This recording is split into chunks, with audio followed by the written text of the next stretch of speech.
Bismillahirrahmanirrahim. Assalamualaikum warahmatullahi wabarakatuh.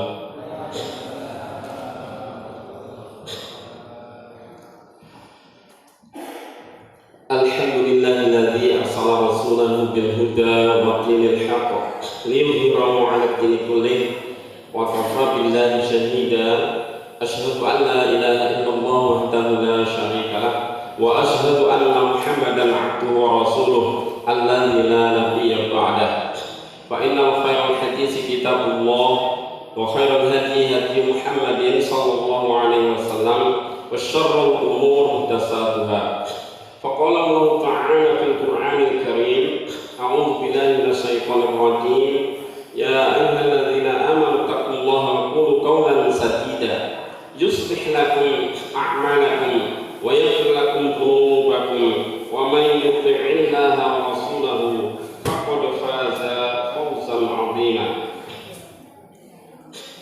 Kaum muslimin rahimakumullah, tentu saja kita bersyukur kepada Allah Subhanahu wa taala dalam kesempatan pagi hari ini kita diberi limpahan karunia dan berbagai kenikmatan sehingga bisa menjalankan kewajiban kita sebagai muslim muslimah untuk melaksanakan sholat subuh, dan kita laksanakan secara berjamaah, dan selanjutnya kita bisa mengadakan majelis ta'lim di masjid ini, yang mana insya Allah majelis ta'lim yang dilakukan di masjid mempunyai fadilah atau keutamaan yang begitu besar sekali, dan ini adalah pantas kita syukuri. Kemudian salawat serta salam semoga tetap terlimpah pada Nabi Muhammad sallallahu alaihi wasallam beserta keluarganya dan orang-orang yang senantiasa mengamalkan sunnah-sunnahnya hingga akhir zaman nanti. Bapak Ibu sekalian yang berbahagia, kalau konsep kehidupan menurut kita umat Islam insya Allah sudah beres, tidak ada masalah. Tetapi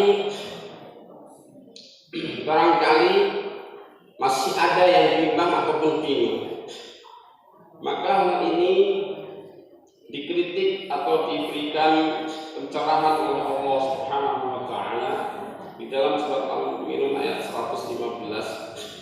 Allah Subhanahu wa taala mengkritik orang-orang yang mempunyai pendapat bahwa kehidupan ini ya hanya kehidupan dunia semata, atau memandang bahwa kehidupan ini tidak mempunyai nilai apa-apa, ya kecuali hanya sebatas hidup di dunia saja sudah begitu.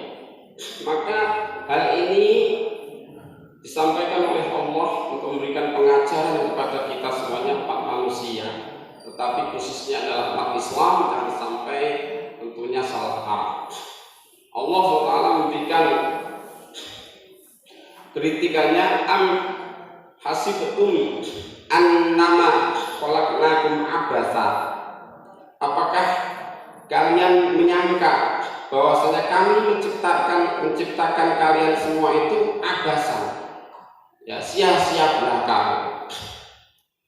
Jadi pertama seperti itu, sia-sia belaka dalam artian tidak ada mempunyai tujuan dan makna begitu. Apakah kalian menyangka seperti itu kehidupan itu?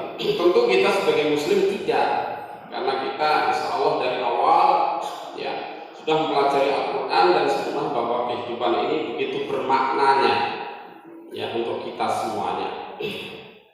Wa annakum ilaina la turja'un, dan apakah kalian juga menyangka bahwasanya kamu sekalian itu nanti kepada kami tidak dikembalikan? Rupanya ada orang yang berprinsip seperti itu, sehingga Allah memberikan ayatnya dengan gamblang. Ya, terutama kalau ayat ini turun waktu itu ya orang-orang jahiliyah, ya khususnya di kaum Quraisy ataupun di Madinah saat itu. Tapi konsep kita umat Islam tidak melihat di mana ayat turun itu, tapi bagaimana memaknakan ayat itu, yang ayat itu pasti akan berlaku sepanjang masa. Jadi ini artinya ayat juga masih berlaku sampai sekarang. Kalau ada sebagian saudara-saudara kita, ya bahkan sebagian besar sebetulnya, kalau kita mau kita ini yang notabene mayoritas Islam, maka di negara-negara yang jauh dari Islam itu banyak sekali orang memandang kehidupan itu ya hanya sebatas dunia ini saja, tidak mempunyai tujuan, artinya tidak tahu harus kemana atau harus bagaimana hidup di dunia ini. Di ayat lain yang dikatakan fa'aina tadhabun, yaitu pertanyaan kepada mereka, hendak kemana engkau pergi begitu. Ya, ini pertanyaan yang menggugah jiwa kita akan kesadaran makna hidup begitu, sehingga dikuatkan lagi dengan pertanyaan Allah SWT, apakah engkau menyangka bahwa sesungguhnya kami ciptakan kamu sekalian itu abasan, sia-sia belaka gitu? Jawabannya pasti tidak, kan begitu ya. Atau kamu juga menyangka bahwasanya kepada Allah kelak tidak akan dikembalikan, juga salah gitu, karena kita yakin pasti dikembalikan kepada Allah. Lalu Allah memberikan penegasan lagi bahwasanya di dalam surat Al-Dariyat yang sering disampaikan juga sangat sering sekali, bahwa tujuan kita diciptakan Allah SWT adalah wa ma khalaqtul jinna wal insa illa liya'budun. Ya, tidaklah kami ciptakan jin dan manusia. Ya, di situ jin dan manusia bukan mutlak hanya jin dan manusia gitu ya. Kebetulan disebutkan di situ dalam artian oleh Allah hanya dua disebutkan, jin dan manusia. Ya, makhluk-makhluk yang lain juga sebetulnya adalah liya'budun, untuk beribadah kepada Allah. Tetapi antara jin dan manusia inilah yang sering membangkang, sehingga penekanannya seakan-akan hanya jin dan manusia yang diciptakan untuk liya'budun, untuk beribadah kepada Allah SWT. Liya'budun, ya, supaya mereka mengibadahi aku, pengertiannya adalah liyukiru bil ubudiyati tau'an au karhan. Pengertiannya adalah supaya mereka mempunyai konsistensi, ajak istiqomah di dalam beribadah kepada Allah, baik itu suka atau tidak suka begitu. Karena nyatanya kita terkadang ini ada ibadah-ibadah yang menurut kita ini sangat cocok ya dengan karakter kita, sehingga kita sangat menyenangi sekali ibadah tersebut. Ada sebagian yang lagi kita kadang tidak suka terhadap ibadah-ibadah yang ditentukan oleh Allah. Tetapi kita umat Islam paham bahwa seluruh ibadah itu harus kita lakukan, karena itu akan menjadi bentuk perwujudan liya'budun tadi. Kalau kita hanya melaksanakan sebagian-sebagian saja, tentu belum terkena ya secara maksimal arti daripada supaya mereka beribadah kepada Allah. Karena ibadah itu kan murni perintah Allah. Lah kita hanya mengakui sebagian dan menolak sebagian kan tidak baik. Dalam pengertian di sini belum seluruh atau totalitas dalam ibadah itu. Ya rahimakumullah, Bapak Ibu sekalian, jamaah kaum muslimin rahimakumullah. Ibadah tentunya kita paham bukan makna sempitnya. Ibadah dalam makna sempit kan kita kenal ya, ibadah mahdhah, ibadah yang khusus seperti sholat, ya, saum, ya, puasa, zakat, haji, ya, semisal itu ibadah ibadah khusus, ya, datang dari Allah, dari Rasulullah. Contohnya tidak perlu diotak-atik lagi dalam pengertian tidak ada inovasi atau kreativitas dalam hal ini, jangan, karena justru akan salah nantinya. Sifatnya yaitu ghairu ma'qulil makna, tidak bisa diakal-akal gitu. Kenapa harus menghadap kiblat? Karena Allah juga di mana kita menghadap, di sana pasti akan menghadap jurusan Allah, kan begitu. Kenapa harus kiblat? Itulah ketentuan Allah yang tidak bisa dimakna-makna secara akal. Kenapa harus mengangkat tangan? Kenapa mau sholat terus duduk dulu? Kan begitu. Tidak bisa secara akal ditangkap secara maksimal, dalam artian bahwa itu adalah sifatnya ubudiyah yang tidak bisa diakal-akal atau dimakna-makna secara pengertian rasio kita. Tetapi itu semuanya mengandung hikmah pasti ya, akan kebaikan-kebaikan yang banyak dalam kehidupan. Bukan makna itu saja yang dimaksud liya'budun, supaya kita beribadah kepada Allah. tetapi maknanya adalah seluruh ibadah-ibadah dalam proses kehidupan kita yang mencakup segala bidang kehidupan kita, baik itu kehidupan pribadi, kehidupan berkeluarga, bermasyarakat, bernegara, ya, baik itu dilihat dari masalah ekonomi kita, ya. Itu orang yang mencari maisha, kata Rasulullah, sampai tangannya itu kapal gitu karena mencangkul mungkin mencari sebutir beras atau sebutir gabah di sawah, ya, kakinya juga metek-metek gitu. Itu lebih disukai. Bahkan Rasulullah pernah mencium tangan seperti itu. Ada pahala yang tidak bisa menyamai, ya, ada pahala yang tidak bisa menyamai orang yang bekerja untuk keluarganya, menghidupi keluarganya seperti itu, sampai tangannya bengkak-bengkak dicium sama Rasulullah, karena Rasulullah mengerti bahwa dia bekerja untuk menghidupi keluarganya, ya. Dalam artian itu adalah perintah dari Allah, melaksanakan perintah Allah, diniatkan dengan Bismillahirrahmanirrahim, kemudian berangkat, ibadah itu begitu. Selama dia memang bekerjanya tidak menyalahi aturan syariat, ya, dalam artian dia tidak mencuri, dia tidak melakukan kedarurat atau teror atau menyakiti orang, tidak merampas hak orang lain dan sebagainya.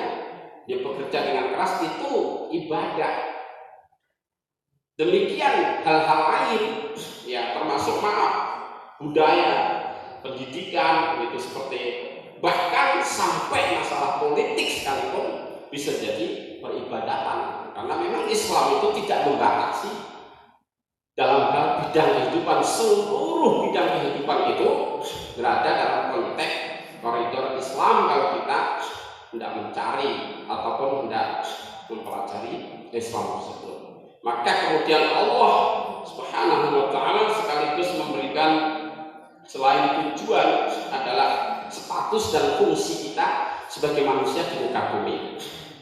Kemudian Allah nyatakan di dalam surat Al-Baqarah, wa iqala rabbuka lil malaikati inni ja'ilun fil ardi khalifah. Khalifah dalam beberapa pengertian ataupun penafsiran bisa sebagai pengganti wakil. Sebetulnya bukan pengganti Allah, bukan wakil Allah, ya, sebetulnya, tetapi pengganti orang-orang yang sebelumnya. Sehingga ada malaikat kan yang menyatakan seperti itu, gitu. Apakah engkau akan menjadikan di muka bumi ini orang-orang yang menumpahkan darah, ya,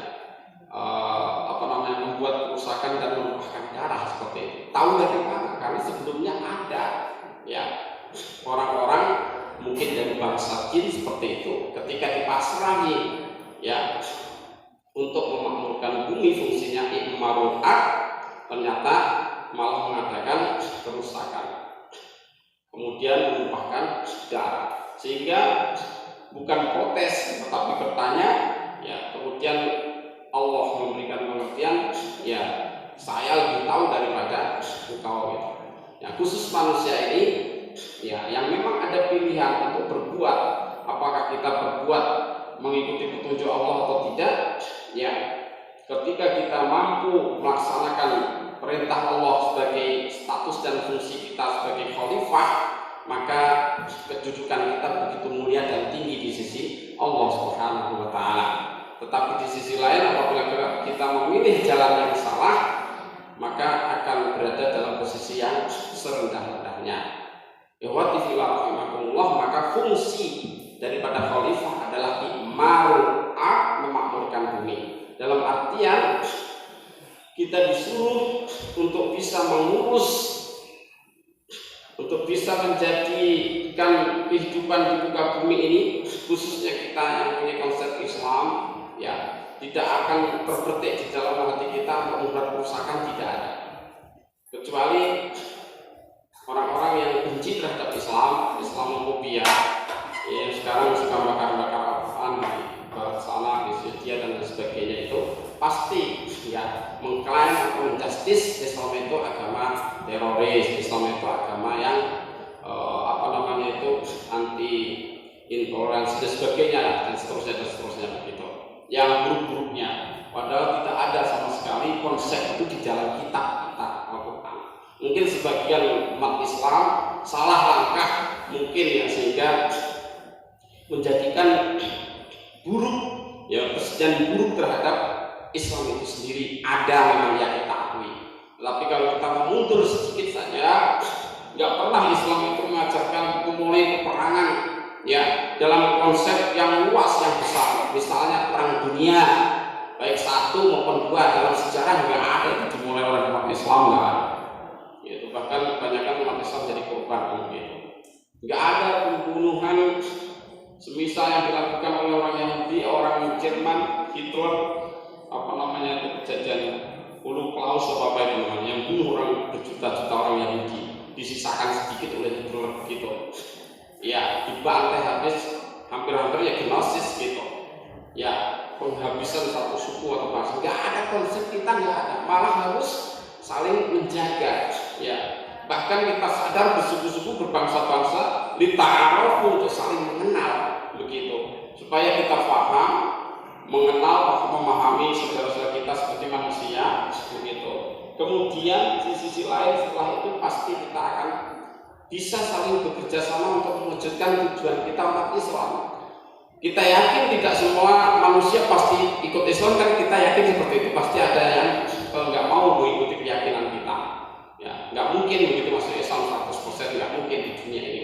Tetapi di sisi lain untuk mewujudkan hubungan geopolitik, apalagi kita kalau satu bangsa, nggak mungkinlah kita juga kemudian tidak bekerja sama dengan orang yang tidak Islam atau non Muslim itu. Dalam hal kebaikan boleh-boleh saja, dalam muamalah sah-sah saja, kan begitu. Sehingga hal itu perlu juga. Kemudian kita menjadi atau mencari partner untuk mewujudkan kebaikan itu dalam konteks kecil, maka berjamaah itu sangat penting sekali. Tidak mungkin sebaik-baik kita seorang paling solih, paling alim, paling cerdas, paling kuat, paling pinter begitu bisa mewujudkan satu bentuk ya tatanan kebaikan ataupun hal yang bagus itu di lingkungannya dengan sendirinya, tidak mungkin. Perlu kepada bantuan saudara-saudaranya, perlu kepada partner ataupun mitra kerja yang bisa mewujudkan cita-cita bersama tersebut. Maka dari itu Allah SWT akan memuji orang yang bekerja sama seperti itu ya, berjamaah, bahasa yang lainnya berkolaborasi gitu, saling mengisi, memberikan kontribusi seperti itu. Bahasa politiknya berkoalisi kan gitu ya, untuk mencari mitra kerja yang sesuai dengan apa namanya itu ideologi masing-masing, kan begitu. Makanya kemudian Allah berfirman, Innallaha yuhibbul ladzina yuqatiluna fi sabilihi shaffan ka'annahum bunyanun marsus. Allah sangat menyukai orang-orang yang berjuang fi sabilillah di dalam menegakkan kebaikan itu ya, itu shaffan, bersop-sop gitu. Bersop nggak bisa sendiri, pasti lebih dari satu kan begitu. Namanya shaf sendiri kan munfarid kan begitu ya, berdiri sendiri, tapi nggak bisa. Itu shaffan ka'annahum bunyanun marsus. Ya, seakan-akan mereka itu bunyan marsus, bangunan yang kokoh, yang antara satu bangunan, fondasi, tembok, kemudian tiang-tiangnya ya terangkai bagus, saling menguatkan begitu. Indah sekali. Ini umat Islam gambarannya seperti itu di dalam mewujudkan fungsi kita sebagai khalifah tadi di muka bumi, memakmurkan bumi dengan ide, gagasan, dengan kerja-kerja, dengan juga berbagai macam inovasi untuk mewujudkan yang lebih maju, lebih beradab, menimbulkan kesejahteraan, ya kemudian ketentraman, tapi lahir batin berdimensi tentunya duniawi ukhrawi begitu. Tidak hanya sebatas dunia saja, itu Islam pasti duniawi ukhrawi, dunia akhirat begitu. Nggak mungkin sampai sebatas dunia tok seperti sebagian orang tadi yang mengklaim hidupnya dunia tok begitu. Hidupnya kesenangan di dunia saja, tidak gitu. Tapi sampai kepada duniawi ukhrawi itu lintasannya. Maka tidak mungkin sebetulnya kalau umat Islam ini sampai memimpin kemudian punya tujuan yang buruk, tidak mungkin. Di dalam strategi salah biasa ijtihad begitu. Tapi nggak ada niatan untuk bisa menyengsarakan masyarakat, untuk bisa mengeksploitasi sebagian saudaranya untuk kepentingan golongan, nggak mungkin sebetulnya begitu dalam konsep Islam ini. Tetapi memang untuk mewujudkan itu berat karena ada musuh pemikiran ya, atau musuh ideologi tadi yang berseberangan.